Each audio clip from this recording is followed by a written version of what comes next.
안녕하세요. 오늘 우리가 함께 살펴볼 자료들은 지금 온라인 커뮤니티를 그야말로 들끓게 하고 있는 한국 부동산 시장에 대한 글모음입니다. 네, 안녕하세요. 보내주신 자료들을 보니까 정말 다양한 목소리가 담겨 있더라고요. 어떤 글은 주택담보대출 금리 때문에 터져나오는 비명을 생생하게 전하고 있고 또 다른 글은 수십억 원짜리 아파트 청약 결과에 대한 냉정한 분석을 심지어는 30년 전 일본의 버블 붕괴와 현재를 비교하는 좀 섬뜩한 경고까지 있었죠. 맞습니다. 그래서 오늘 저희 목표는요. 이 상반되고 때로는 모순적으로 보이는 자료들을 통해 현재 부동산 시장을 둘러싼 여러 압박 요인들, 금리, 심리, 인구 문제, 그리고 환율까지 이게 어떻게 얽혀 돌아가고 있는지 입체적으로 이해해보는 겁니다. 그리고 앞으로의 흐름을 가늠해볼 단서를 찾아보는 거죠. 자, 그럼 한번 깊숙이 들어가 볼까요? 정확합니다. 지금 시장을 한마디로 정의하기 어려운 혼돈의 상태라고 볼 수 있죠. 폭락에 전조하고 또 불패 신화에 대한 기대감이 아주 위험하게 공존하고 있거든요. 그렇죠. 그래서 더더욱 오늘 자료들처럼 여러 각도에서 나타나는 신호들을 꼼꼼히 짚어보는 게 중요합니다. 단편적인 현상 너머에 있는 더 큰 그림을 함께 그려보시죠. 가장 먼저 제 눈길을 사로잡았던 건 정말 날 것 그대로의 고통이 느껴지는 이야기였습니다. 한 커뮤니티 글에서 요즘 아파트 층간소음의 원인이 아이들이 뛰는 소리가 아니라 바로 영끌족들의 비명 때문이라는 다소 충격적인 표현을 쓰고 있더라고요. 그 표현이 좀 과격하게 들릴 수는 있지만 지금 시장의 현실을 굉장히 상징적으로 보여주는 말이죠. 여기서 말하는 영끌족은 아마 많은 분들이 아시겠지만 말 그대로 영혼까지 끌어모아 대출을 받아 집을 산 분들을 의미하잖아요. 네, 그렇죠. 그때만 해도 금리가 2%대였는데 지금 주택담보대출 금리 상단이 6%를 넘어 7%를 향해 가고 있으니까요. 그렇죠. 매달 내야 하는 이자만 두세 배가 늘어난 셈인데 월급은 그대로잖아요. 이건 정말 공포스러울 것 같은데요. 맞습니다. 여기서 중요한 지점이 바로 5년 전, 그러니까 2019년 즈음 저금리로 대출을 받은 사람들이요. 이제 고금리 전환이라는 만기 폭탄을 정면으로 맞게 되었다는 겁니다. 아, 자료를 보면 이분들은 이미 원리금을 갚는 것만으로도 생활이 팍팍했는데 여기서 대출이 연장되면서 이자 부담이 월 수십만 원에서 많게는 100만 원 이상 급증하는 현실에 처하게 된 거죠. 와, 100만 원이요? 네, 이러면 소비를 줄이는 수준이 아니라 말 그대로 생존의 문제가 됩니다. 버티다 더는 못 버티는 상황이 오면 결국 집을 내놓을 수밖에 없겠군요. 그게 바로 자료가 지적하는 매도 압박입니다. 여기에 더해서 내년부터는 다주택자에 대한 보유세 부담도 다시 강화될 예정이라 집을 여러 채 가진 사람들도 시장에 매물을 던질 유인이 커지고 있죠. 세금 문제까지. 네, 최근 강동구의 그 대단지 아파트 올림픽파크 포레온에서 최고가 대비 4억 원이나 하락한 거래가 나왔다는 소식이 있었는데 4억 원이나요? 네, 한글에서는 이게 바로 이런 복합적인 매도 압박에 만들어낸 시장의 첫 번째 신호탄일 수 있다. 이렇게 분석하고 있습니다. 잠시만요. 방금 전에는 금리 때문에 집을 팔려는 압박이 커지고 있다고 했는데 보내주신 다른 자료를 보면 완전히 정반대 현상이 나타나고 있어요. 아, 그 반포 청약 이야기 말씀이시죠? 청약 경쟁률이 87대 1을 기록해서 다들 놀랐다는 기사입니다. 거기는 규제 때문에 특정 평수는 현금 30억 원이 있어야만 청약이 가능했다면서요? 네, 맞습니다. 이 두 신호가 어떻게 한 시장 안에서 동시에 존재할 수 있는 거죠? 시장이 뭐랄까 부자들과 그렇지 않은 사람들로 완전히 둘로 쪼개진 건가요? 아주 날카로운 질문입니다.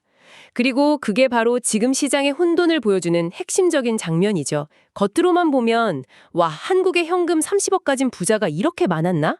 아직 시장은 뜨겁구나 라고 생각하기 쉽습니다. 저도 그렇게 생각했어요. 하지만 자료들은 이 현상의 이면을 파고들고 있어요. 결론부터 말하면 그 경쟁률은 허수일 가능성이 매우 높다는 분석입니다. 허술하니요? 87대 1이요? 네, 일종의 무지성 청약이라는 거죠. 무지성 청약. 무지성이라는 말이 좀 그렇지만 뚜렷한 계획이나 자금 조달 능력 없이 일단 당첨되고 보자는 심리로 청약 버튼을 누른 사람들이 많았다는 뜻입니다. 혹시 계약 전에 대출 규제가 풀릴지도 몰라 당첨되면 어떻게든 되겠지 하는 막연한 기대감에 기반한 투기적 수요라는 분석이죠. 아하, 그러니까 실제 계약까지 이어질 가능성은 낮은 가짜 경쟁이었을 수 있다는 거군요. 그렇습니다. 자료의 예측은 아주 단호해요.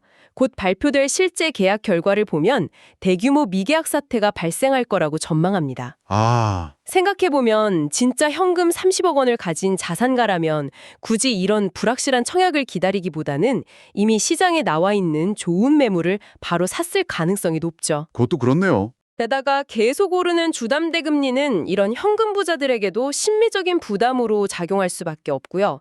한 전문가는 이런 현상을 보면서 한국 부동산 시장 참여자들을 불나방에 비유하기도 했습니다. 불나방이요? 네, 위험한 불빛인 걸 알면서도 무작정 뛰어드는 모습이 비슷하다는 거죠. 불나방이라? 그만큼 시장에 비이성적인 기대 심리가 깊게 깔려 있다는 뜻이겠네요. 이런 비이성적인 기대와 거품, 어디서 많이 들어본 이야기 같은데요. 보내주신 자료 중에도 현재 한국 시장이 과거 일본의 잃어버린 10년 직전과 놀라울 정도로 닮았다고 지적하는 글이 있었죠. 네, 바로 그 지점입니다. 1980년대 후반 일본은 그야말로 광란의 시대였죠. 자고 일어나면 부동산, 주식, 심지어 골프 회원권 가격까지 모든 자산 가격이 폭등했습니다. 도쿄 땅을 다 팔면 미국 전체를 살 수 있다는 말이 나올 정도였다고 하니 맞습니다. 누구도 이 상승세가 꺾일 거라고 생각하지 않았습니다. 영원할 것 같았던 축제였군요. 하지만 그 축제는 결국 끝났죠. 비극적으로 끝났죠.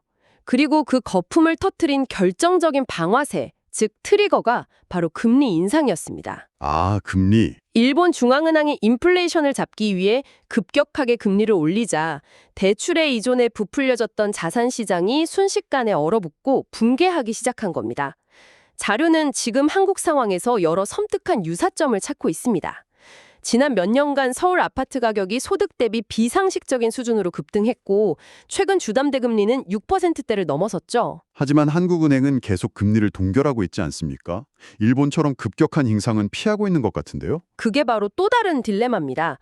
한국은행은 금리를 동결하고는 있지만 시장 금리는 계속 오르고 있죠. 더 큰 문제는 환율입니다. 미국과의 금리 격차 때문에 원화 가치가 계속 떨어져서 환율이 강 400원에 육박하고 있습니다. 맞아요. 환율이 정말 심각하죠. 이 높은 환율을 방어하려면 우리 의지와 상관없이 내년에는 오히려 금리를 인상해야만 하는 상황에 몰릴 수 있다는 전망이 나옵니다. 일본 버블 붕괴의 트리거였던 금리 인상이 우리에겐 환율 때문에 강제될 수 있다는 시나리오죠. 거기에 저성장, 저출산이라는 구조적인 문제까지 겹쳐 있고요. 그렇죠. 인구가 줄어드는데 집값만 계속 오를 수는 없다는 건 상식적인 이야기인데 그동안은 그 상식이 통하지 않았던 것 같아요. 맞습니다. 그 상식이 무시될 수 있었던 건 저금리와 유동성의 힘이었죠. 하지만 그 힘이 빠지고 있는 지금 저성장과 저출산이라는 한국 경제의 근본적인 체력이 시험대에 오르고 있다는 게 이 분석의 핵심입니다. 서울 부동산 버블이 영원할 수는 없다는 경고죠. 지금까지는 주로 서울 중심의 이야기였는데 시야를 지방으로 넓혀보면 상황은 훨씬 더 심각하더군요. 한 자료에서는 진짜 개노답 상황이라는 아주 원색적인 표현까지 사용하고 있던데요. 그 표현이 거칠긴 해도 지방 부동산 시장과 건설업계가 처한 현실을 압축적으로 보여줍니다. 올해 들어서만 문을 닫은 건설사가 600개에 달하고요. 600개나요? 네. 그리고 주인을 찾지 못한 지방의 미분양 주택은 2만 채가 넘어가는 그야말로 역대급 위기라는 진단입니다. 서울의 일부 지역에서 나타나는 과열 현상과는 완전히 다른 차가운 냉기가 지방 전체를 뒤덮고 있는 거죠. 건설사가 무너지고 미분양이 쌓이면 그 지역 경제 전체가 흔들리는 거 아닌가요? 바로 그게 이 자료가 지적하는 근본적인 문제입니다. 이 현상의 뿌리에는 지방 소멸이라는 거대한 흐름이 자리 잡고 있다는 겁니다. 지방 소멸? 일자리, 교육, 문화를 찾아 젊은 인구와 자원이 계속해서 수도권으로만 몰리니 지방에는 빈집이 늘고 인프라는 낡아가죠. 그런데 역설적으로 이 현상이 다시 서울 집값만 자극하는 악순환을 만듭니다. 아, 그러니까 지방은 위기인데 그곳을 떠난 수요가 서울로 몰리니까 서울 집값은 안 떨어지는 거군요. 정확합니다. 정부에서 지방 건설사를 위해 저금리로 돈을 빌려주는 등의 대책을 내놓고는 있던데요. 네, 저도 본 것 같아요. 하지만 자료는 그런 금융지원 같은 대책은 말 그대로 임시 방편, 언발의 오줌 누기에 불과하다고 아주 강하게 비판합니다. 근본 원인인 인구 유출과 지역경제 붕괴를 해결하지 못하면 밑빠진 독에 물 붓기라는 거죠. 그리고 여기서 한 발 더 나아가 정말 무서운 경고를 던집니다. 지금 우리가 목격하고 있는 이 지방의 미분양 사태와 지역 소멸이 결국 미래 서울 소멸의 그림자일 수 있다는 겁니다. 서울 소멸의 그림자요? 네. 끝없는 서울 집중이 결국 서울의 지속 가능성마저 위협하게 될 거라는 역설적인 분석이죠. 정말 복잡하게 얽혀 있네요. 그런데 최근 시장에서 아주 특이한 현상이 나타나고 있다면서요. 보통 사람들은 이자 부담 때문에 금리를 제발 내려달라고 하는데 요즘엔 커뮤니티를 중심으로 금리를 올려야 한다고 주장하는 목소리가 커지고 있다는 겁니다. 저도 이 부분을 보고 정말 의아해했는데 그 원인이 바로 환율에 있었습니다. 네. 여기서 아주 흥미로우면서도 뼈아픈 계산이 나옵니다. 앞서 잠깐 언급했듯 한국 금리가 미국보다 낮아지면서 더 높은 수익을 쫓는 자본이 해외로 빠져나갔고 그 결과 원화 가치가 지난 2년 동안 거의 25%나 폭락했다는 겁니다. 25%요? 그게 어느 정도의 충격인가요? 이걸 부동산에 대입해보면 체감이 확 됩니다. 예를 들어 보죠. 2022년 말부터 지금까지 강남의 아파트 가격이 원화로는 20% 올랐다고 가정해 봅시다. 네. 그럼 집주인은 돈을 벌었다고 생각하겠죠? 하지만 이걸 달러로 환산하면 이야기가 완전히 달라집니다. 집값은 20% 올랐는데 그 집을 팔아서 손에 쥔 원화의 가치가 25%나 떨어졌으니 실제로는 달러 기준으로 마이너스 5% 손해를 본 셈이라는 거죠. 와, 이건 정말 생각지도 못한 관점이네요. 원화로 된 숫자에만 매몰돼서 실질적인 자산 가치 하락을 인지하지 못하고 있었다는 거군요. 정확합니다. 자료는 바로 이 점을 강하게 비판합니다. 정부와 한국은행이 부동산 시장의 연착륙이라는 명분 아래 저금리 기조를 유지한 것이 오히려 환율을 급등시켜서 수입 물가를 올리고 경제 전반의 활력을 떨어뜨렸다는 겁니다. 아, 결국 부동산도 살리지 못하고 국가 경제 전체를 더 큰 위험에 빠뜨리는 최악의 결과를 낳았다고 지적하죠. 그래서 이제는 고통스럽더라도 금리를 정상화해서 원화 가치를 회복하고 경제의 기초 체력을 다지는 것이 우선이라는 게 학계의 정설이라고 주장합니다. 지금까지의 금리, 인구, 환율까지 좀 암울하고 무거운 전망이 많았는데요. 이 마지막 자료는 정말 분기가 독특해서 한참 웃었습니다. 시작은 최근 공개된 중국 샤오펑이라는 기업의 휴머노이드 로봇 이야기더라고요. 네, 그 로봇 영상이 꽤 화제가 됐었죠. 걸음걸이나 움직임이 너무 자연스러워서. 저거 안에 사람 들어가 있는 거 아니냐? 이런 의혹까지 나왔다고 하죠. 맞습니다. 이 글은 그 이야기로 시작해서 한국의 아파트 단타나 청약에만 매몰되어 있는 사이 중국의 기술 발전이 이렇게 무섭게 치고 올라오고 있다는 위기감을 먼저 드러냅니다. 우리가 부동산에만 정신이 팔린 사이에 세상은 저만큼 앞서가고 있다는 약간 자조 섞인 목소리죠. 네, 그렇죠. 저도 딱 거기까지 읽으면서 역시 기술 발전과 산업 경쟁력에 집중해야 한다는 교훈적인 이야기구나 라고 생각했습니다. 그런데 결론이 정말 상상도 못한 방향으로 튀더군요. 맞습니다. 이 글의 결론은 아주 비꼬는 듯한 대반전을 보여주죠. 그러니 대한민국의 영끌족들이요? 아무것도 걱정할 필요가 없다고 말합니다. 왜죠? 왜냐고요? 이 똑똑한 중국산 휴머노이드 로봇들이 AI 학습을 통해 지구상 최고의 자산인 서울 아파트의 가치를 곧 깨닫게 될 것이고 머지않아 위안화를 들고 대거 한국으로 매수 원정을 올 것이기 때문이라는 거죠. 휴머노이드도 탐내는 서울 아파트. 그 앞길에는 호재만 가득하다. 는 마지막 문장이 정말 압권이었습니다. 이건 뭐 거의 블랙 코미디 아닌가요? 완벽한 블랙 코미디죠.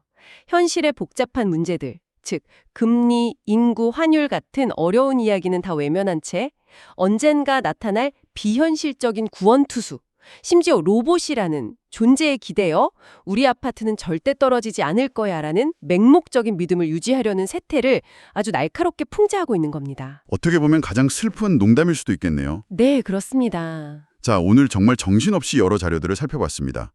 개인의 대출 부담이라는 미시적인 고통부터 국가의 인구 구조, 글로벌 경제의 거대한 흐름, 그리고 기술 발전의 풍자까지 정말 다양한 힘들이 한국 부동산 시장이라는 하나의 캔버스 위에서 서로 충돌하고 있는 것 같습니다. 네. 마치 여러 방향에서 동시에 불어오는 바람 속에 놓인 돛담배 같다는 생각도 드네요. 네, 오늘 자료들은 시장이 매우 복잡하고 위험한 갈림길에 서 있음을 명확하게 보여줍니다. 한쪽에서는 금리 인상과 인구 감소라는 명백한 데이터에 기반한 붕괴의 전조를 이야기하고, 다른 쪽에서는 비록 풍자적이긴 했지만 외부의 미지의 힘이 와서 가격을 떠받쳐줄 것이라는 막연한 기대를 이야기하고 있죠. 그렇죠. 여기서 오늘 이야기를 마무리하며 한번 생각해 볼 만한 질문을 던져드리고 싶습니다. 이 질문은 자료에는 없지만 오늘 나눈 대화가 자연스럽게 이끄는 지점인 것 같습니다.